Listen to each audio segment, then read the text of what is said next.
Hello, this is Rachel from Start Driving School. Let's have a look at using the Satnav whilst you are conducting your driving test. The Satnav will be provided by the test centre and the examiner will set that up.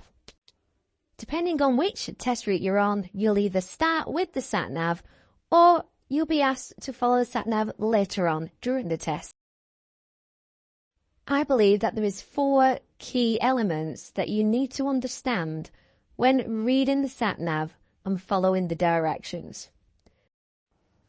This might sound stupid, but follow the blue line. Look out for any black lines, which are the junctions before the one you want. When you're on a dual carriageway and you're asked to take the next road on the right, wait until you've reached 400 yards before changing lanes. This will stop the drivers from behind changing lanes to the left and undertaking you.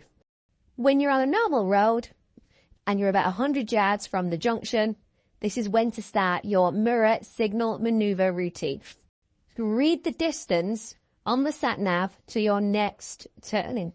For example, if you're on a dual carriageway and it says in 1.5 miles you're turning right, then you need to stay in that left-hand lane until you've reached the 400-yard mark.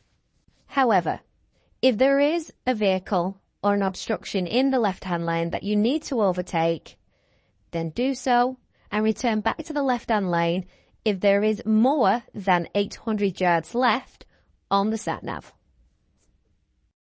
If you're confused with any of the directions, ask the examiner to clarify.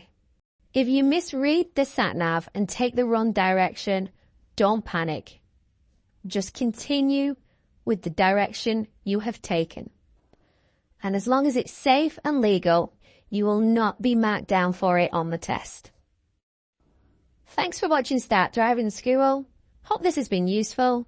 Check out my other videos on my other channels on Instagram and TikTok.